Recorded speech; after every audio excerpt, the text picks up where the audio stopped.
Recording video. There we go. In 3, 2, 1. Microsoft, ready to play. From the co-designer of the hit title Civilization comes Age of Empires.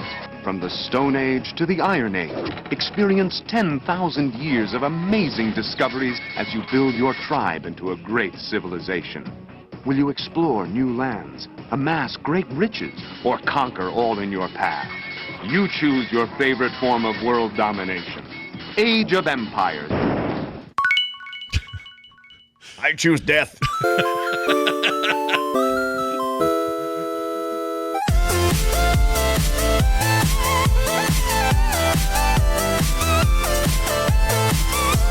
Greetings, everybody. Welcome back to another episode of Play Retro. Yeah, that's right. We're here for Tuesday, September 6th, 2022. I'm Scott Johnson, your host. And if you need me, I'll be back there behind 14 layers of stone wall. Oh, I see you back there. I'm your other host, Brian Dunaway, and I would like to introduce you to one of my many monks. Wooloo. What was once yours is now mine. Wooloo. I can't stop. I won't stop. Wooloo. Wooloo. It's very healing what you've done. You've healed It's me. very healing, and it's very grabby. Give me all your things. Yeah, give me all your stuff. I want your horse. That's Give me right. it. That's right. I actually have to credit, I'm going to say this now so I don't forget. We're talking about Age of Empires today, and I have to credit the game for actually being the game, this sort of ancient civilization style game that introduced me to my first time with Civilization, the game, Yes. or eventually those city builders like Caesar 3, Rise of the Middle Kingdom, Pharaoh, all those, Zeus. Those were that all came on the tail end of me loving Age of Empires. So hats off. I hated real-time strategy until I played Age of Empires, so I think we may be from similar places. I didn't really care for them. I didn't like the Warcraft. I didn't love it either. I loved StarCraft, but StarCraft came after this. Yeah. Not much after this, but a little bit after this. And my perspective on RTS has changed a little bit. Prior to this, there was just a little, I don't know what the right word is, but like the Westwood Studio stuff, Command and Conquer. The Command and Conquer and stuff. Yeah, good. Didn't really. I didn't care for that stuff either. I was kind of like, this looks like work. Yeah, it seemed like work. It was work, but there was something about you killing a sheep while the other guy's building a farm, and the other guy's there's something about it. I don't remember calling them tribes though. I heard that commercial. That guy was trying to sell me on tribes. I'm like, I think they call them villagers. Mm-hmm. Yeah, that's right. Or peasants, as I would call them. Yeah, peasants. Yeah, Christmas peasants. I always like to call them. They always Christmas peasants. They're always talking like hodo dinger, hodo ding dong ding that dong was, dong. I used to love. I played this game like a million times, and I could never understand which civilization I had until they started talking. Yeah. And it wasn't until this time around that I was like, oh, I can just easily click on my village and it'll tell me who I'm playing as. I'm like, really? Was I that dumb back in the day? I found I found a bunch of full quotes from the game. Let me play this for you real quick here. Only take a second. Ok. Hek. J. Bantne. Batne. Komance. Ku. Ikho. Now maybe these were real. I don't know. I Maybe think they they were real. should. I don't know. Now I'm afraid to say. Yeah, I don't know. I'm afraid those historians and language people will get on me. But yeah, because when I last played it back in the day, I thought it was like Simlish, like fake Sim talk. Yeah. But I didn't know. Yeah, me too. Because, I think Wooloo definitely is going to be something fake. But it's a lot of those one word, like to collect, go here, build. Mm-hmm. I think those are actual words of the civilizations that we knew language that we could pronounce. I think those would be at least fairly real. Well, someone at home, write in and tell me if this right here is like ancient something, or if that's just a guy going wooloo. That's full BS right there. I think I've read some interviews talking about that, Yeah. and that is everyone's favorite, and that is just BS. I They didn't love say it. if the rest of it was BS. It's my favorite meme of any PC game ever. Yeah. I freaking love it. There's nothing strikes the fear in someone as being like halfway across the map and you hear that attack sound, and then you can hear the woolooloos all the way across. Like, oh no, Yeah, I know. I gotta move my dudes. Move your dudes, or you're gonna get converted, man. Yeah, they're gonna convert some of my siege weapons, and they're gonna turn around. They're gonna start bombing me. No. Yeah, or if you do like I used to love trying to infiltrate in the back end of your place where no one knew. Yeah, like at a hole you didn't know you had. Did this in StarCraft Right. as well, but the Protoss had a unit like this. But anyway, you go back there, you convert a worker, and then you pull them out of there. Now you got your own Huns. You can build their own, and you got two civilizations going. Shock and awe, baby. See how excited we are about this game. We are excited. We haven't even done our top of the show discussion. I think we've kind of spent our entire Age of Empires load. Yep, we've done it all. Now we'll talk about dumb stuff. Like, I just got back from a cruise, and I had a great time. Thanks, everybody, for your patience. We were gone last week. Apologies for no Play Retro on your feeds, but we're back today. But I did want to let you know that I took my Steam Deck with me, and I played a ton of Retro on my deck. On the deck! Ooh, I like that idea. Playing with your deck on the deck. On the deck! And all hands on deck. Yeah, all hands on Scott's deck. Anyway, it was great. That thing is perfect for traveling. I can tell you right now. Batteries are amazing with retro games. They barely spend. Right. And I played a couple of 3D games that would eat the batteries a bit, but retro is like zero problems. It was perfect. Yeah. And I had a great time with it. I played a ton of that Outrun 2006 thing again. Oh, excellent. Because we talked about it and I got into it again. I was super into that. Yeah. So, yeah. It was awesome. Now, and I had one guy, actually walk by and he goes, "Well, that's a weird looking Game Boy," he says out loud. And I looked around and I was like, do I want to correct him or do I want to enjoy my freaking vacation? No, I never correct anyone on any mislabeling. I'm just like, okay, thanks, dude. Yeah, thanks, man. See you later. There was because all it's going to do is open up a longer conversation that I'm not going to want to have. That's true. There's also a little kid on the boat who saw it and went like tugging on his mom's shirt and says, "Look at that." And I was like, I want his team deck. Mommy, can I touch that guy's deck? "Can I should touch his deck? Is that okay? Is it okay if I do that in public and touch his deck?" Right. So I got to ask though, I haven't thought much about it now. My pre-order should be coming up before much longer on the Steam Deck that I've put in for pre-order. Yeah. So when I think of a cruise, I think of like blinding, glaring light when you're on the deck. Did you play actually on the deck, or was that just a clever term and you were playing inside somewhere? No, I'm glad you asked that. Because it's an Alaskan cruise, it's not. It's totally not like going to Mexico or something where it's hot all the time, sun blare and all that. It's not like that at all. So it's like more like fall weather. It's almost like fall fisherman weather. We wore sweaters and pants and a jacket occasionally, and I love how you. Now the sweaters I felt were necessary. The pants, we wore pants. We wore pants because all summer I have been Shorty McShort shorts, and this was like a fall we wore trip. Bottoms. So it was like never high. It was never warmer than like I think the high end was 60 and was usually in the mid 50s. So it was kind of cool. It was great. So yes, I could play on the deck, water rushing out behind me or next to me, music playing, a guy walking around, a guy named Jigger wanting to know if I wanted a drink or anything while I'm out there. We got to know Can I get Jigger. you a jigger of wine, sir? He was very nice. I'm 100% sure his real Filipino name was not Jigger, but that's what he had on his car on his name tag. So you were being escorted around So you had a what nationality did you take again? He's from the Philippines.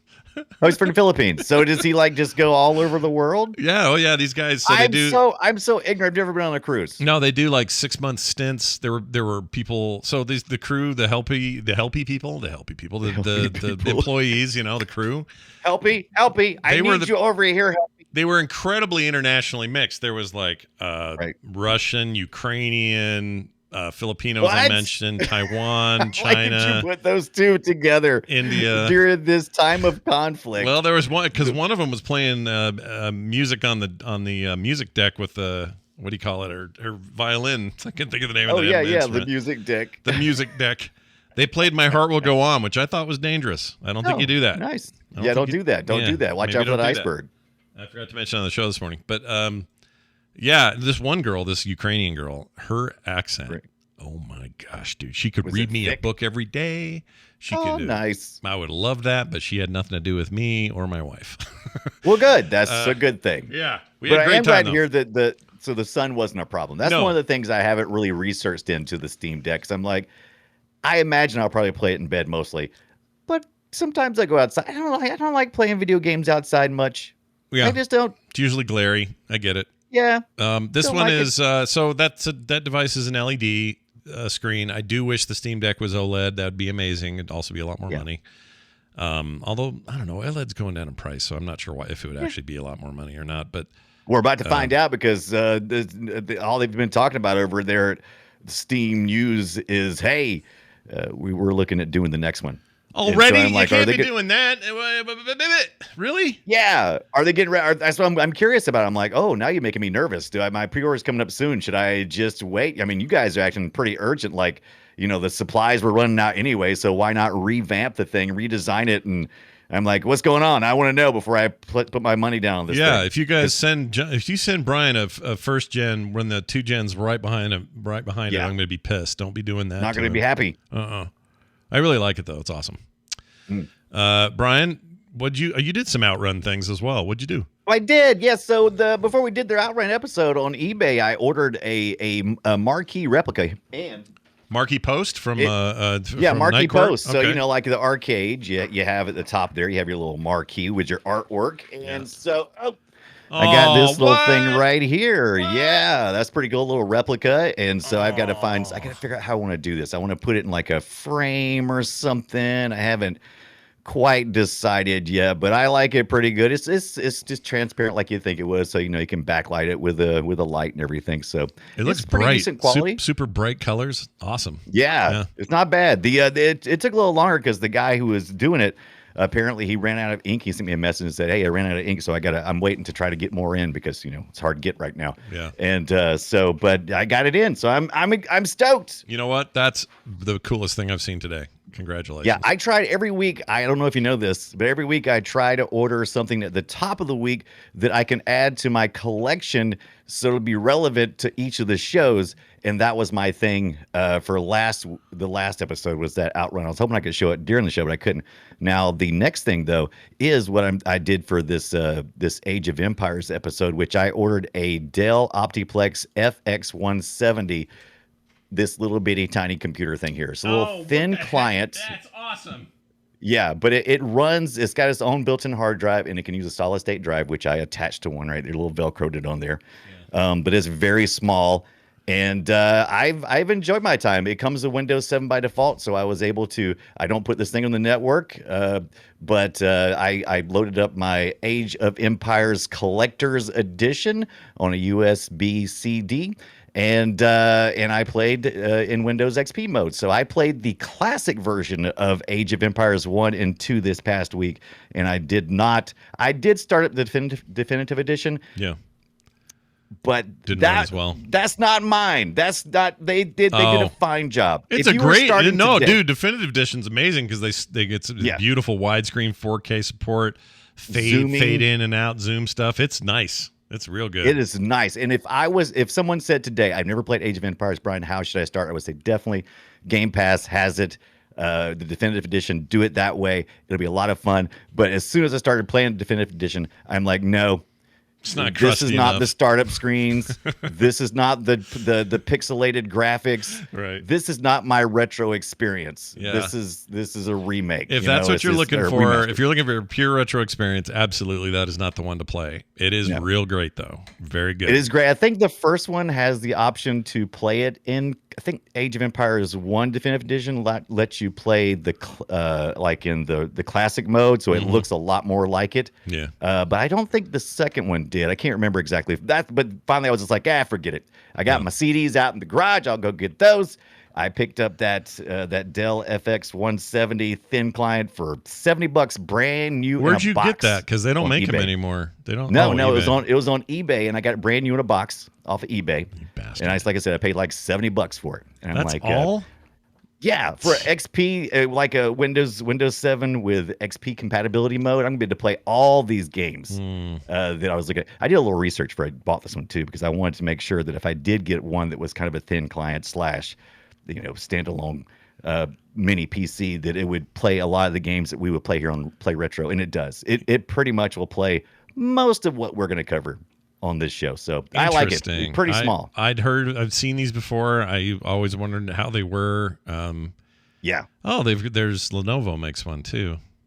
Yeah, Lenovo makes one. There's several people make it. I picked this particular one, like I said, because there was a huge video that was recent that a guy did, and he was playing retro games, and I liked how it ran on what he was showing me. So I was like, you know what? I'm not going to reinvent the wheel.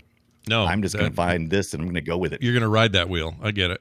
That's right. I'm riding that wheel all the way to the Dark Ages. Good. Well, let's ride. Yeah. Let's hop on that wheel and go research that wheel and build things with that wheel.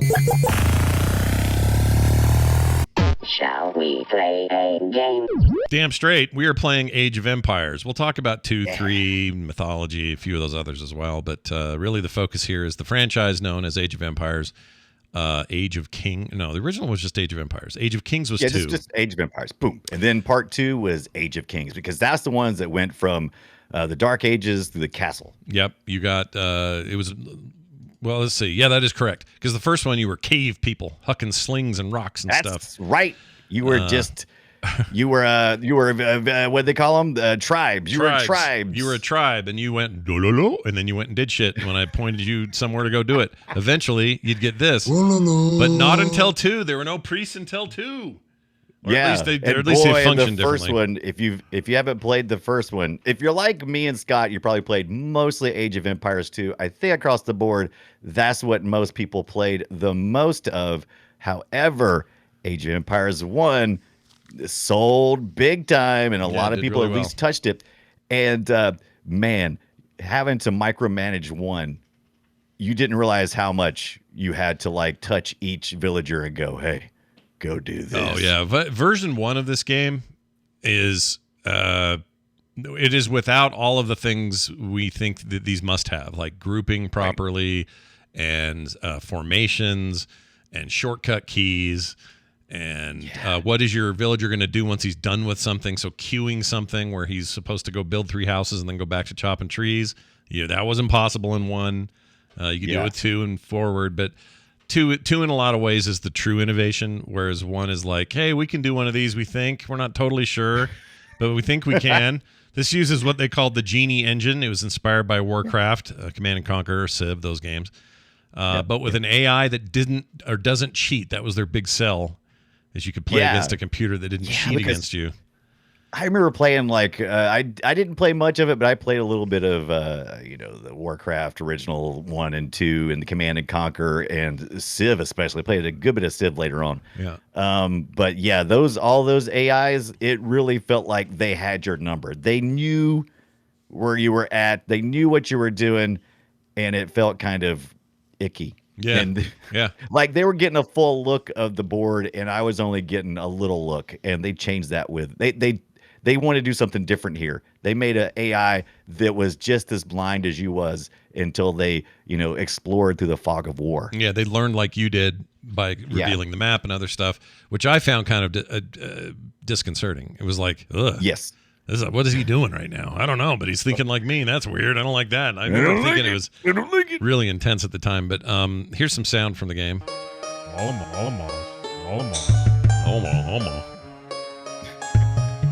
So, you go out, you're building stuff. Here's some building. I love the music in this game. That's one of the things that really sold me. There's always a soundtrack to what you're doing, and it's so delicious. Yeah, it's not bad. It's like how do I put this? It's not like super. I don't want to say authentic. It's not what I mean. Oh, absolutely not. It's not authentic, but it does. Every track has the flavor of the Civ you're playing. Yes. And that was really cool at the time. Although Civ 1, I don't remember what Civ 1 did for music. May have been pretty light on music, but I can't remember Civ 1 very much at all. I can see it visually, but I can't remember much of the gameplay because I've played so much Civ since then, later versions. Yeah, it feels like it's been enough time has passed. The one thing about the original AoE was, and people are going to hear us say AoE a lot today. That's, of course, short for Age of Empires, but it also, for a lot of RPGs players these days and MMO players, AoE is area of effect as well. So that can be a little confusing. I apologize for any confusion we may cause. In today's context, if we mean Age of Empires area of effect, we will say AoE. Okay, that's what we'll say. Right. That's totally not confusing. No, not at all. Deal with it. Anyway, so this game was cool at the time, but I look back on it now. There's a flat sparseness to it. Also, nothing's in proper not perspective. What's the word I'm looking for? Proportion. Thank you. Yeah. The boats are tiny compared to a dude. The tower's monstrous compared to the way the houses are too big for how big the tower should be. Yeah. Like they didn't really care about that so much, which was, abstraction for the sake of it's a video game, and we were all okay with it. 2 totally changed that though. 2 had like scale and Yeah. you It could got put, a little closer. yeah. It did get a little closer. But even still then you were still loading up elephants on a boat. Yeah, for sure, which never made any sense to anybody ever. But Right. I'm I gonna guess load up 6 elephants on this boat. and they would just disappear on top of your little skiff. Yeah. And then take them across the thing. For those out there, like longtime Warcraft players, you'll know names like, for example, Greg Street, Ghost Crawler Greg Street. Yes. He was part of Ensemble Games, who helped make specifically Age of Empires 2, and was there for that whole thing. And I just think it's funny that dude worked for Ensemble, which was published for and then bought by Microsoft. Right. He left, went to Blizzard. Hasn't been at Blizzard since 2015, but Blizzard is about to be acquired by Microsoft all these years later. Is he the harbinger of doom? Is that what you're saying? Old I Death don't know. Shrimp? I think that dude is Greg is a really smart guy.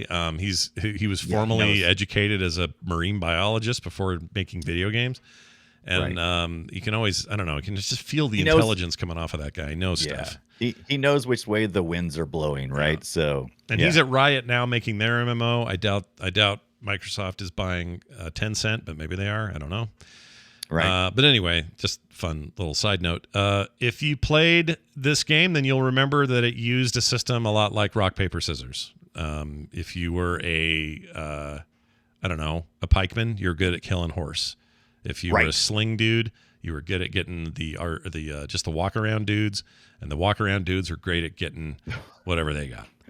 The walk I don't know what they're called, like warriors. Is what I'm trying to say. Well, there's a bunch of different types. As you progress, that's why it's called Age of, because you progress through ages, and every time you go through another age, you get access usually to warriors, because you have villagers from the very beginning. And they take on whatever hat that you assign them to. So you'll have a villager and you'll point him to some trees, and suddenly his title would change to villager, and he'll be, a lumberjack. Otherwise you would start out with warriors, was what you were talking about. And then as you go through ages, you'll advance, and different civilizations have access to different types of warriors and swordsmen and different types. Yeah. But that's what makes it fun. So that's the rock paper scissors part of it, because it's like, you got some guy riding on a horse. Well, you're not going to do much with that horse if you got a guy with a spear and he's going to chunk that thing into the ground and he's going to kill your horse. That's right. That's right. You're not going far. No, and nobody wants that in their life. Hey, do you remember what was their online service they used to play multiplayer games in this? Do you remember the name of that thing? For Age of Empires 2, I don't know if they had it in the first one. Did they have the online service in the first one? I thought they did, and have. it was MSN something like. Because I remember doing a lot of TCP/IP LAN stuff with the first one, but I don't remember doing much with. You might be right. As Maybe far as 2 online stuff. Yeah, 2 may have been more organized that way, but one of them, I guess it had been 2. But they had a service they used for this, Asheron's Call, and I don't know, a couple other online games, and it was called MSN Game Poke or some. The Game Zone. Yes. Game Zone, is that it? Yeah, Game Zone? The Game Zone. And if you have the original, reason why I know that is because you have the original Age of Empires 2. There's a big old gross looking MSN The Game Zone icon. That's the one. Right there on the menu system. Yeah. Not going to see that in the definitive edition, because where would you connect to? Nowhere. And by the way, it goes to the Zone, I think, or something like that, or Game Zone. I can't remember. I clicked on the link to see what it would do. Yeah. It didn't go anywhere. Doesn't go anywhere. No. Mm-hmm. It's the ultimate 404, dude. That thing ain't going shit. He's like, you're not going to play a game over here, stupid. No, you dummy. It was cool, though, for when it was. Like, nobody was doing anything like that. We kind of had GameSpy at this point, and it was doing some stuff with shooters and other things, but But this idea of organizing matches against other people and having it track your wins and your losses and all that, it's kind of groundbreaking at the time. But Age of Empires, I guess, was still doing the IP thing. You're right about the timeline. I like the idea that you could play multiplayer because when I first got Age of Empires, my friends said, "Oh, you got to play this game." I'm like, "Okay, let me see what this is." I'm like, "Oh no, this is like that Command and Conquer bullcrap. You're always trying to get me to play. I don't want to play it. You don't want to play it. You felt forced. I don't want to play it." Yep. And I'm like, "Fine, I'll look into it." So I did, and I started playing by myself, as I often do, because I don't like playing multiplayer of any game until I feel like I'm at least proficient enough to not like I'm looking like a moron.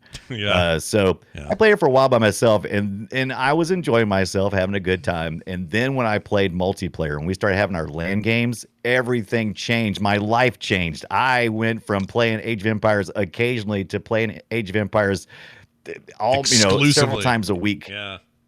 Same exact experience. It was crazy. Yeah. Especially when you could do, we did office LAN stuff. Oh my gosh, what a waste of time that was. I mean, waste of business time. Amazing use of gaming time. We did it after we did. Luckily, I worked for a small ISP that was attached to a place that was being rented out for computer repair, and all these people were my friends.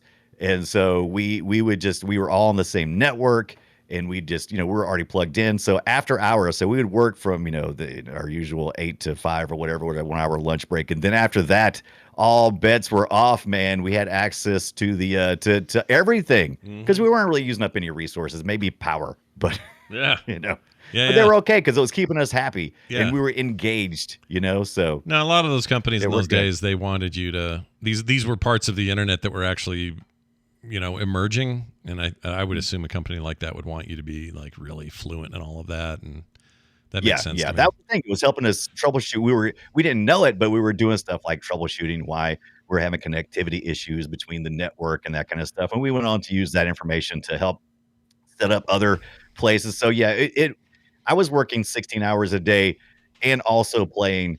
So I mean, I was just like diving all in. It's what we did. So this was the part of the 90s that I remember most, is going all in on everything all the time, work, play, and sometimes at the same time. The other thing is, I do remember feeling like a badass in Age of Empires 1.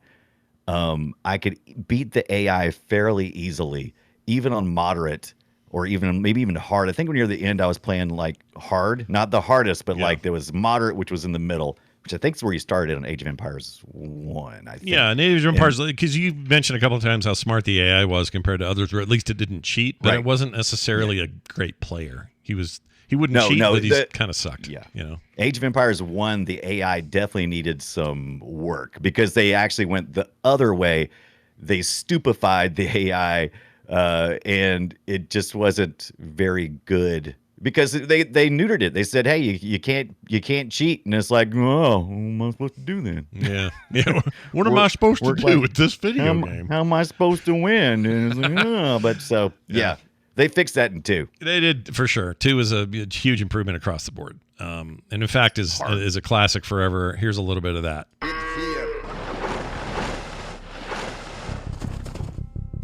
One of your most powerful units is created at the castle. Yes. Create 10 more Wold Raider. Yeah. Make 10 more of them. Yar. And that's where you got the full. Through the Mel Gibson scenario, isn't it? I don't remember. They did have like the campaign was more of like historical scenarios, whereas the first game didn't mess with that as much. Right. I would say that was like the William Wallace storyline. Could have been that first one. Yeah, could have been. You could see why they'd want to do that. That's when you first hear this guy with his whole phrase. I never did the. No one did. No, they just went straight to woolulu. They skipped straight over it.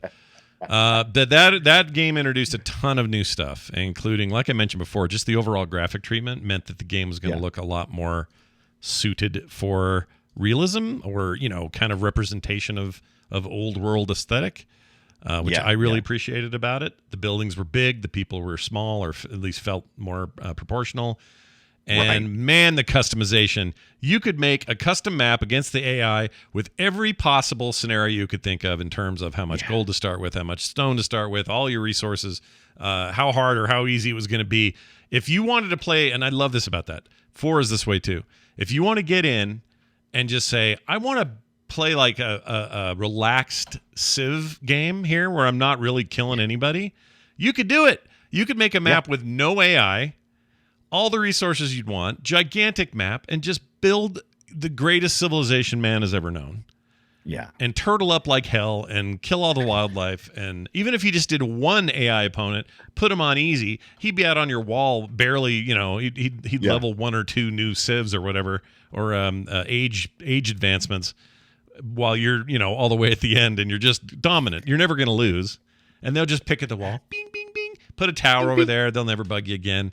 Like, there were so many ways to play it. You could be hardcore and go nuts and really play hard. Or you could just kind of have a nice, relaxing, good time. And I love that freedom. I was so happy they gave us that. And random maps, I should mention. Random map generation, which the first game also had, is crucial here because none of its contemporaries, including all the Command & Conquer stuff, Warcraft, StarCraft, all of those had pre-designed maps.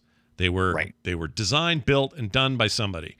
So you could master a map, and that's how you'd win or whatever. This game, every game, was, what kind do you like? You like Archipelago? Do you like a little bit of river business? Do you like mountains? Like, what do you want? You'd tell it, and it would randomly generate this gigantic thing that would never be the same twice.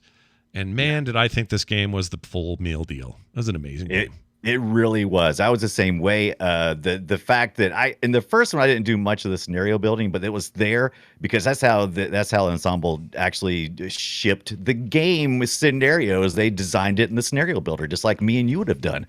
And it was just packaged with the release.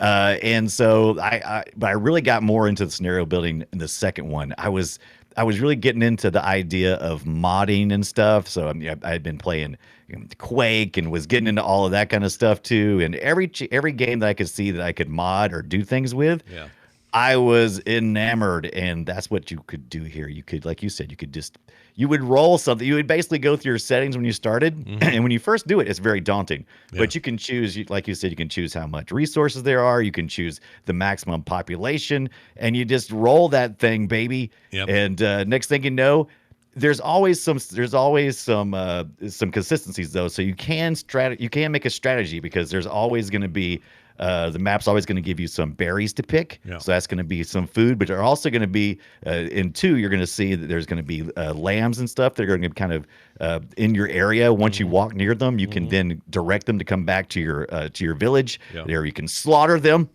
and use them for meat. And then there's always going to be gold and stone, and there's always going to be a tree line for you. Typically, I won't say that because I think you can put it like in a small map and pick one of the types of terrain, and you can end up with very few trees, and it can be a big pain in the ass. But I never did that. I always pick like medium-sized coastal things. I like doing that. I like the coastal stuff too. I like having boat options and I like building my dock. Lots of fish, all that stuff. I love doing that. You're making me want to play is what you're doing. You're making it's so good. I played so much over the past 2 weeks. Like I said, I got that the Dell Optiplex, and I loaded that thing up and I would play it. I found that the way I got to play it now in 2022 is I do it all based on time limit. So I just go, okay, I'm going to give myself 1 hour to go against 2 other AIs or 3 other AIs, and I'm just going to do the best I can in that time frame, and then I win. You don't really win or lose unless you actually are destroyed, or you destroy everybody else. But you're not going to do that in an hour. No, you have win conditions, and you can set which those conditions are, just like in Civ. Times, points. You'll be there all day, no matter what, though, if you let it. Yeah. So I just been playing them like that, and I just like going to the end and look at my stats. I'm like, okay, it looks like, especially like the timeline part, where it kind of shows each civilization and when they advanced, and how you were doing, population, military, that kind of stuff. I really like those stats. Yeah, those feel good. And then I just go, suck it, computer. But most of the time, the computer tells me to suck it, and I'm not that good. Apparently, I kind of suck, Scott. I suck at Age of Empires. I'm gonna say if I played you, I'd probably beat you. That's how, and I suck. So that's how sucky you are. I think that's probably I true. swear, man, because this AI went because I was used to playing I really hated Age of Empires 2 when I first got it. I remember how much I hated it because I had gotten pretty good at Age of Empires 1 and I was always playing on moderate or hard. And I started on Age of Empires 2 thinking, well, I probably start at moderate. Sure. And You're I just got experienced. my butt handed to me. I could never win. Yeah. And so I was like, yeah, the AI got significantly more intelligent.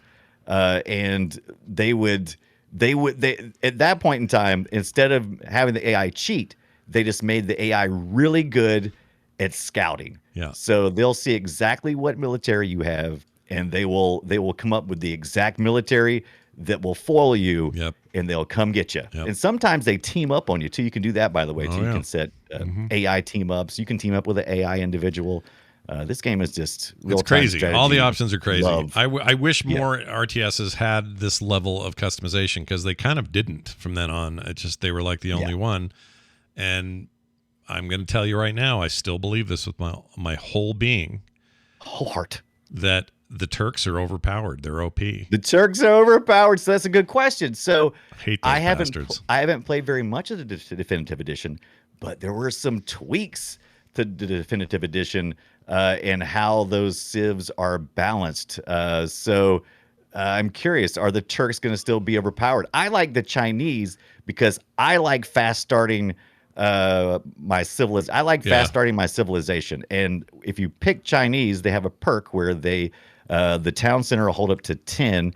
Most town centers only hold 5, 4, 5, something like that. 5 anyway. It's a riff on, population because there's so many people in China. It's the same idea. Yes, exactly. So you start with like twice the town. Yeah, it must be 5 and 10. So yeah, you can just go ahead and just start. You just hit your town center and you start cranking out villagers, and then you just start collecting stuff and you just resource hog the crap out of that until you advance a couple of ages, and then you start really cranking out the military and you just overwhelm your opponent. So I think the Chinese, even though for how I play, they're OP. The Aztecs in the expansion were pretty awesome. Right. I just remember the Turks just cleaned house. Every time I played against them or with them, Turks just won. They just won. It seems like I remember something like that. I have. Well, the way they did it in 2, remember that. So this is the weird thing about 2, which I'm not saying this is a bad thing, but at the time people are a little bugged by it. There are a ton of civilizations included, but they're all kind of carbon copied with very few exceptions. There'll be some aesthetics that are different, like building styles that are different. Sometimes not that different, but most of the time there's a little bit of difference there. And then they always have one unique kind of mega unit that only they can make. And look at my mega unit. The Turks could make the cannoneer guy. Oh, that's right. Those things were just dicks. And if you made like 100 of them and just swarmed a place, they zerged over the hill, you were. That's right. Yeah. I forgot about that. Yeah, they were expensive though. They were not cheap. So if you wanted to make those, you had to have a ton of gold and a bunch of population limits and all that to get them out. But once you did, I just felt like the Turks. Did they come? Did those guys come out of your castle? It seemed like most of the special guys came out of your castle. Your castle was your special unit generator. That is correct. Yeah, that's what I was thinking. And they all did it. Now the nice thing about, to some degree 3, but especially 4, the entire makeup of your army is a whole bunch of differences. Like they really went to more diverse, because the big complaint then was this was competing. 2 was competing directly against the likes of StarCraft 2, and StarCraft 2, not StarCraft 2, StarCraft 1. StarCraft 1 and Brood War, which came out the same year, that expansion end of the game, 98.